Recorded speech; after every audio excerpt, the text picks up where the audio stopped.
అమరావతి కథలు. ఒకరోజు వెళ్ళిపోయింది, మరో రోజు వస్తోంది.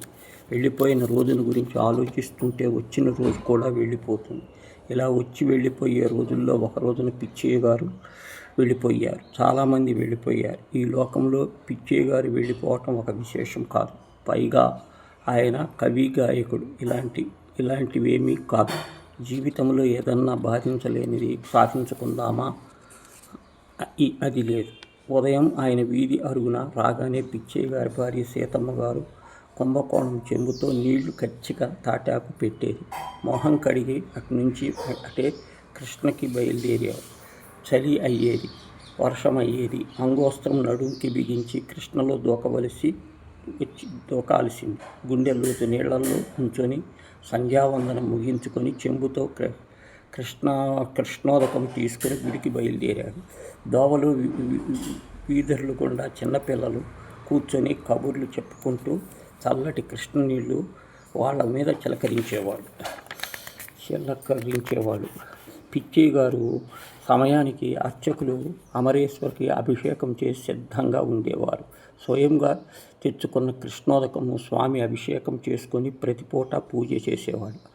అదేవి పూజో పిచ్చయ్య గారి పెదవి కదిలేది కాదు. మంత్రం బయటికి కనిపించేది కాదు. అప్పటికే అక్కడే చేరుకున్న అభిషేక బ్రాహ్మలు రకరకాలుగా చేస్తూ ఉండేవాడు. పెరుగుతున్న ధరల గురించి, ఆవకాయ ఊరగాయల గురించి, పాకిస్తానం గురించి, ఎవళ్ళో లేచిపోవటం గురించి ఈ మాటలు సాగుతుంటే అన్నీ వింటూ కూర్చునేవాళ్ళు. అంత మౌనంగా లోకాన్ని తిలకిస్తున్న పిచ్చయ్య గారి ఇంటికి వస్తూ గుమ్మంలో నుంచి పచ్చడేమిటి అని పెద్దగా అరిచేవాడు.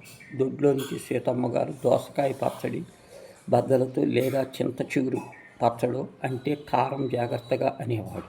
పిచ్చయ్య గారు రోజు మారిన పచ్చడి ఉండాలి జాగ్రత్త అనేవాడు.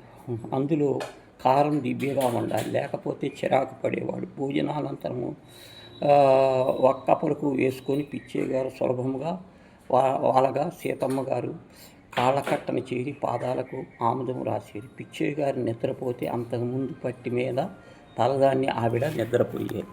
సాయంకాలం పిచ్చయ్య గారు ఊరు చుట్టి వచ్చేవాడు. పాండురంగస్వామి గుళ్ళో ఆచార్యులు గారితో ఆయనకు సంభాషణ ప్రతిరోజు ఇలా ఉండేది. ఇవాళ ఏం కూర? పొట్లకాయ. పచ్చడ, కొత్తిమీర, కారం. ఇవాళ పూజలు 2. ఏమన్నా గిట్టిందా? ఏదో నవ్వేవాడు. పిచ్చయ్య గారు నవ్వేవాడు. అక్కడి నుంచి పెద్ద బజార్లో రాములవారి గుడి మెట్ల మీద కొంతసేపు కూర్చొని అక్కడ పిల్లల గోళీలాట చూసేవాడు. పిల్లలతో పాటు తమ గోళీలు లెక్క పెట్టేవారు. రెక్కాయల కాలమునే ఒక గిద్దెకు కొని తలా ఒక రెక్కాయ ఉంచేవాడు. నంజేసరికి తిరిగి గుళ్ళోకి వచ్చేవాడు. గుళ్ళో పిచ్చయ్య గారి అక్కడ కూర్చొని గోపురంలో రామచిలకల వైపే ఊగుతున్న జమ్మి చెట్టు వైపు చూస్తూ ఉండేవాడు. పిచ్చయ్య గారు ఏమీ సాధించలేదు, తగాదాలు తీర్చలేదు, సమస్యలు చర్చించలేదు. కానీ తెలియకుండా కలిసిపోయి బతికాడు. అది చాలటం లేదు చాలామందికి.